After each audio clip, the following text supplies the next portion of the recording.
Hola a todas y todos, esto es Las reglas cambian. Un podcast donde hablamos sobre edad mediana y perimenopausia. Yo soy Carla Hernández, ginecóloga especialista en menopausia. Y yo soy Vanessa Gómez, periodista y coach en menopausia.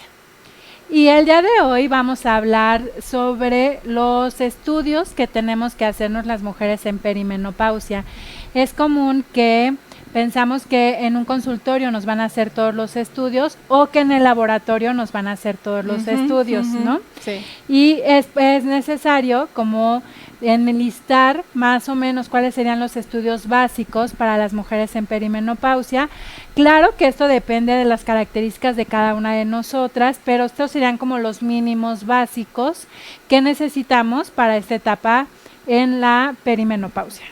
Claro, porque además hay muchísima confusión, sobre todo cuando, para empezar, no sabemos bien si estamos o no estamos en perimenopausia, y también que sirva este episodio para desmitificar el peso que suele dársele a ciertos estudios que realmente no lo tienen en términos de diagnosticar perimenopausia positiva o no, ¿no? Sí, incluso hasta para hacer diagnóstico de... siento que a veces los laboratorios evidentemente venden sus estudios, pero es como a ver qué encontramos, ¿no? Es como, justo hoy en la consulta me llegó una paciente que fue con un médico, una médica, que tenía dolor abdominal y llegó con una resonancia magnética. Y es un estudio súper exagerado para un dolor que a lo mejor solo fue indigestión, porque el malestar le duró 2 días, y hoy que fue a la consulta ya con ese estudio, ya no tenía, no tenía nada de dolor, y claro que en la resonancia apareció hallazgos que ni siquiera podemos darle el peso necesario a ese estudio, porque por ejemplo, para identificar ovarios o útero es mejor siempre un ultrasonido que una resonancia magnética de inicio. Entonces, pues depende de las características de cada una de nosotras, pues vamos a saber cuáles son los mejores estudios, y eso lo determinamos en la consulta médica, pero también hay algunos estudios mínimos necesarios que tenemos que tener todas las mujeres en esta etapa.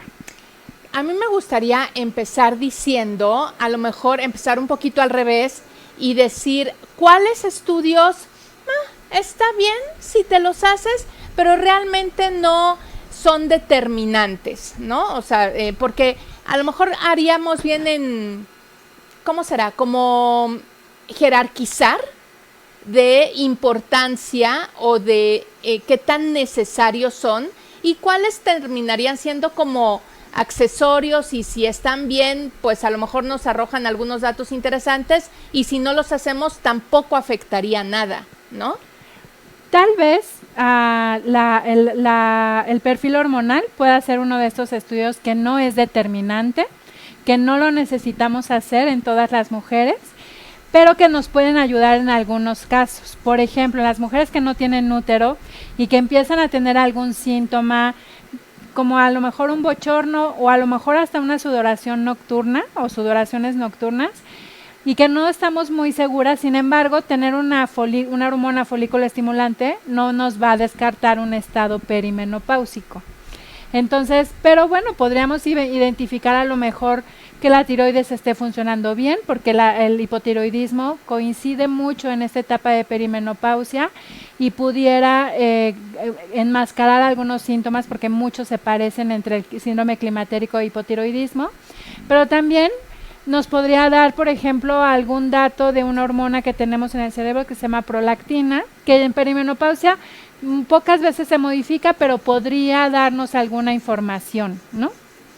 Y hasta acá, bueno, en este punto, lo siento, hermanas, hasta acá escucho cómo se les rompió su corazón, porque cuantísimas allá afuera andan muy confiadas, por así decirlo, de que no están en perimenopausia porque les hicieron un perfil hormonal, y en el perfil hormonal salen tal o cuales datos que una médica o médico, claramente sin haber como examinado la fotografía completa, le dijo: usted no se preocupe, señora, sus hormonas están como de una muchacha de 30 años y vamos a ver qué más tiene, porque esto no es perimenopausia. Entonces, nos estás diciendo que no funciona así, no se puede descartar una falla ovárica únicamente con un perfil hormonal, porque lo hemos dicho y lo repetimos. El perfil hormonal es la fotografía de ese día a esa hora. Nuestros niveles hormonales son súper volubles y tendríamos que entonces analizar, tomar esto como un dato, sí, pero analizar todo el escenario y todo el contexto de esa mujer para determinar si está en época de menopausia, perimenopausia o no, ¿no? Así es, así es. Otro estudio que puede ser necesario, pero tampoco si no lo tenemos, pues nos va a hacer mucho cambio, es la biometría hemática. La biometría hemática es un estudio de sangre que nos dicen cómo están los glóbulos rojos y los glóbulos blancos, ¿no? Cómo está, si tenemos anemia, si nuestras defensas están en buen nivel. Lo que sucede es que en estado perimenopáusico, sobre todo premenopáusico, cuando tenemos sangrados anormales, lo que tenemos que cuidar es que no caigamos en anemia. Cuando tenemos sangrados muy abundantes o que estoy sangrando cada 15 días, lo que tenemos que cuidar en estos casos es justamente no caer en anemia. Y la biometría hemática es lo que nos va a reflejar. Y también con las defensas o los glóbulos blancos, y hay diferentes tipos de glóbulos blancos que se ven en ese estudio, pues también nos ayudan a saber cómo están. Algunas veces hay enfermedades mielodisplásicas, es decir, como leucemias o alguna enfermedad grave de la sangre, que pudiera verse reflejada en estos laboratorios. Sin embargo, por ejemplo, la incidencia de leucemia por edad se ve mucho más allá de los 70 años o en la infancia. Entonces, en perimenopausia es poco probable. Sí es un estudio que sería bueno tenerlo, pero que si no lo tenemos, pues tampoco lo tenemos que hacer como exactamente cada 6 meses o algo así. Pues es un estudio que da información, pero que no nos dice exactamente qué está pasando con nuestra perimenopausia en ese momento. Específicamente, claro. ¿Y cuáles sí? Entonces, si estos, ¿hay algún otro que pudiera ser? Yo creo que estos, sí. ¿No? Ahora, ¿cuáles sí o sí, cuando empezamos a notar ciertos cambios en nuestro cuerpo? A ver, idealmente es ir primero a consulta y que entonces la médica, el médico nos indiquen, ¿no? Porque también lo hablamos también ya en algún otro episodio, sucede y se hace por muchas razones, pero entendemos que también por el tema de economía, que de pronto, porque lo hemos escuchado, decir, ok, no, yo primero me hago todos mis análisis y llego ya a consulta con todo sobre la mesa para ahorrarme una consulta, ¿no? Es decir, no llegar, que me revise, me mande laboratorios y luego todavía tener que regresar a que me los interprete, me ahorro esa, yo ya llego con mis análisis y ya nada más que me digan qué significa eso. Esa es una vía, pero es una vía que muchas veces nos manda a lugares erróneos y, como dicen por ahí, si vas en la dirección equivocada, te vas a tener que regresar de más lejos, ¿no? Lo ideal es primero llegar a consulta, que nos revisen y que entonces sí ya nos digan qué sí necesitamos hacernos. Y tomando esa opción, ¿cuál sería? Entendiendo que son trajes a la medida, cada mujer es un universo, pero en teoría en general, ¿cuáles son los que de cajón? Pensando en la perimenopausia y los efectos que tiene la menopausia, de los que ya hemos hablado, el riesgo cardiovascular, el riesgo de osteoporosis, el riesgo de enfermedades a lo mejor como cáncer, ¿no? De cáncer de mama o cáncer del tracto gastrointestinal, pues esos serían los estudios que tendríamos que hacer como más dirigidos en esta etapa perimenopáusica. Entonces, una densitometría ósea de cadera y columna es más específica, es mejor que aquellas que a veces hacen en el talón o en la muñeca. Ajá. Entonces nos ayudaría más una densitometría central, es decir, cadera y columna, para ver cómo está el hueso. Otro estudio sería hacer una química sanguínea o en todo caso un perfil de lípidos en donde nos midan colesterol y triglicéridos y los diferentes tipos de colesterol, el colesterol bueno y el colesterol malo. Serán como los mínimos indispensables para saber el riesgo cardiovascular que estamos teniendo en ese momento. Otro estudio que sería importante hacer en esta etapa y que también depende de la historia familiar, la historia propia, pero que sí tendríamos que ya empezar a hablar mucho más y que casi no lo hacemos, es de ver al gastroenterólogo y hacernos una endoscopía y una colonoscopía. Las mujeres en posmenopausia tenemos mayor riesgo de cáncer de colon. Entonces es importante que a partir de los 45 o 50 años empecemos a hacer con estos estudios de screening y dependiendo un poco la escuela podemos hacerlo cada 5 o cada 10 años, dependiendo de los antecedentes, el primer resultado, pero sí es importante que tengamos este estudio sí o sí. Un electrocardiograma por el tema cardiovascular, el riesgo cardiovascular y la mastografía con un ultrasonido de mama. Aquí hay controversia hacia los dos estudios y solo uno.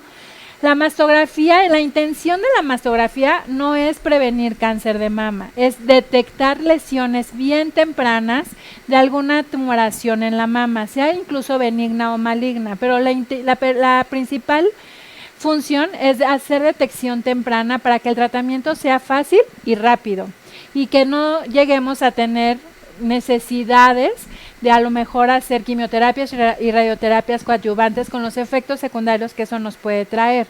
Entonces, la mastografía, la recomendación es hacerla a partir de los 40 años, de manera anual, y sobre todo entre los 40 y los 50, acompañarlo siempre de un ultrasonido, porque la mama todavía es muy densa, es decir, tiene mucha glándula y poca grasa, y la mastografía no puede ser concluyente muchas veces en este grupo de edad. A partir de los 50 ya evaluamos si necesitamos mastografía y ultrasonido o solo la mastografía, pero si se pueden hacer los dos estudios, mucho mejor. Ahí me gustaría como hacer un paréntesis, un asterisco, porque de pronto también hay mucha duda allá afuera. ¿Qué pasa con las mujeres con implantes? ¿Sí mastografía, no mastografía? O a lo mejor yo he escuchado que en vez de hacerse la mastografía solamente se hacen el ultrasonido. Y pues me queda claro que son como complementarios, no sustitutos, ¿no? Pero también está por ahí la opción de una resonancia. O sea, ¿cuándo sí, cuándo no? ¿Qué cosa para cada quien? Aunque se tengan implantes, el mejor estudio siempre es la mastografía, aún y con implantes. La resonancia magnética la usamos sobre todo para definir la prótesis, no el tejido mamario, ¿no? Sí nos ayuda la resonancia evidentemente para ver tejido mamario, pero en mujeres con prótesis específicamente, sobre todo la indicamos en aquellas mujeres que tenemos dudas si el implante se rompió, si tiene una fibrosis más intensa, que nosotros le llamamos encapsulamiento, ¿no? En esos casos preferimos la resonancia, pero aún teniendo implantes, la mejor opción es hacer la mastografía. Claro, y entonces, fíjate qué importante la distinción que acabas de hacer, porque la resonancia es para ver el implante y la mastografía para ver la condición de la mama, que se complementa con el ultrasonido. Entonces, allá afuera no es lo mismo de, como no me hago me hago el otro, y entonces no, cada cosa tiene, ¿no? Y obviamente yo creo que estarán allá afuera diciendo, es que tantos para lo mismo. Bueno, pues claramente esto no es obligatorio, es solamente para aquellas mujeres que quieran verdaderamente observar a detalle su salud, y quien se la quiera jugar por alguna razón, pues la verdad es que pues son decisiones súper personales. Ahora me llama la atención con toda esta relación que haces de los análisis que se necesitan hacer. Fíjense cómo todos son de especialidad, ¿ok? Para confirmar esta idea de que el tratamiento y la gestión de la perimenopausia va más allá del tema ginecológico y más allá del tema únicamente hormonal, hablando de estrógenos, ¿no? ¿Por qué? Pues porque confirmamos, los estrógenos están por todo el cuerpo y necesitamos obviamente poner atención y foco en órganos y sistemas bien específicos que la data señala son los que más efectos secundarios tienen, digamos, a causa de la baja estrogénica, ¿no? Exactamente. Y realmente los estudios son para evaluar los riesgos que nos da ese déficit de estrógenos, ¿no? Ya vimos entonces que el riesgo cardiovascular, el riesgo de osteoporosis, el riesgo de cánceres son los estudios mínimos necesarios. Ahora, cada una de nosotras tenemos una historia previa personal. Por ejemplo, las familias a lo mejor en donde hay cáncer de mama y cáncer de ovario, se tendrán que hacer otros estudios específicos, ¿no? Las mujeres que tienen a lo mejor enfermedades autoinmunes como lupus o artritis reumatoide hacen otro grupo de estudios. Entonces, sí, como dijiste al principio, estos son los estudios mínimos básicos, pero en realidad ningún estudio de laboratorio va a sustituir nunca el criterio médico, ¿no? Por eso, en la consulta hacemos una historia clínica, revisamos si por ejemplo, en la consulta yo tengo pacientes de varios años que cada año van a su revisión y siempre les pregunto, ¿ha pasado algo nuevo en este año? ¿En la familia hay alguien nuevo enfermo? ¿Hay alguien, ya estás tomando alguna nueva pastilla? ¿Te han operado de algo nuevo? Porque esos son factores que se van sumando a lo largo de toda la vida y que nos van incrementando riesgos para otras enfermedades en la posmenopausia. Y deja tú la posmenopausia, incluso en la propia vejez, ¿no? Entonces, en realidad, ningún estudio va a sustituir al criterio médico y sí, es necesario tener una evaluación médica, porque también pasa que yo me hago mis estudios y como dice ahí que todo está normal, todo pues está ni en voy rango, al médico, ajá. ¿no? Entonces, claro, porque como además vienen los rangos, ¿no? Dicen, bueno, mientras yo me mantenga en la media de lo que me dice ahí, no estoy ni en el máximo ni en el mínimo, le doy, ¿no? Exactamente. Ajá, ajá. Y resulta que a lo mejor un estudio, por muy normal que sea en una mujer que tiene cierto factor de riesgo, resulta que no es normal para ella. Y entonces, Claro. sí, los estudios de laboratorio no van a sustituir el criterio médico, pero sí nos pueden dar mucha información a nosotros como médicos en la consulta, junto con la historia clínica, para saber cuál es el estado actual de esa mujer. Ahora, ahí otro asterisco. El criterio médico en nuestro caso, idóneamente de una médica o médico que sepa de menopausia. Porque pues no es lo mismo el criterio médico de un ginecólogo a secas, de un ahí se me fue el nombre de un endocrinólogo menopáusica, ustedes disculpen, también a secas, de un gastroenterólogo, de un cardiólogo, así nada más, o cualquiera de estos especialistas con perspectiva hormonal, con conocimiento de menopausia, hace toda la diferencia. Y yo entiendo, porque me consta, no es que haya de estos perfiles a borbotones, la verdad es que no, desafortunadamente, pero siempre vale la pena a lo mejor como buscar una segunda opción. A lo mejor mi segunda opción sigue sin ser un especialista en menopausia, pero por lo menos ver si se confirma el primer diagnóstico,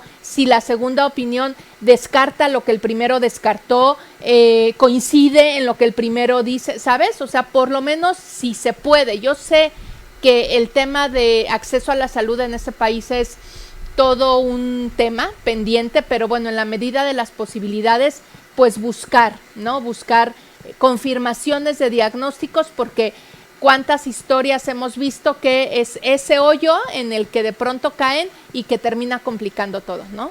Sí, sí. Entonces, por favor, vayan a consulta, hagan los estudios y regresen también a la interpretación de los estudios. No necesariamente va a pasar que incluso que les cobren la consulta. Yo a veces lo que hago, por ejemplo, es las veo en la consulta, les pido los estudios, les pido que me los envíen por correo y si está todo bien, les mando un correo. Ahí está todo bien, ya nos vemos dentro de un año. ¿no? ¿Hay algo anormal? Pues sí, mejor Ven, regresa por a la favor. consulta porque hay algo que tengo que explicarte y necesitamos iniciar un manejo juntas, ¿no?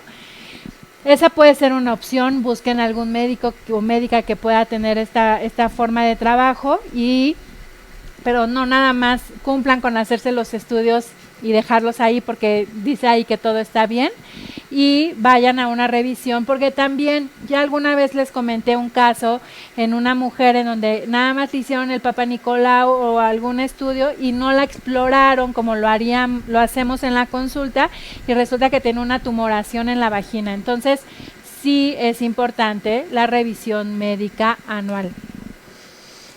¿Ya vieron? Porque ella es la mejor doctora que existe. La pueden consultar en línea también. Déjenos comentarios aquí abajo y les pasamos obviamente sus datos para consulta, para que si están allá pensando yo no encuentro a una doctora especialista en menopausia en mi ciudad, en mi estado, pueden consultarla en línea. Así que déjenos sus comentarios de esto y de todo lo demás, de este episodio y de todos, ¿no? ¿Dónde nos encuentran, Carly? Estamos en Facebook, Instagram, TikTok, YouTube y Spotify como Las Reglas Cambian MX. Denos like. Si les parece interesante esta información y creen que les puede ser de ayuda a otra persona, a otra mujer, por favor compártanlos y activen las notificaciones, la campanita para que siempre sepan cuando subimos nuevos episodios. Y por supuesto, no se pierdan todos nuestros capítulos que de verdad están pensados en ustedes, en lo que nos escriben, en lo que escuchamos y deseando que les sea de muchísima utilidad. Y por lo pronto, hasta aquí dejamos este episodio y nos vemos la próxima. Muchas gracias. Bye, bye.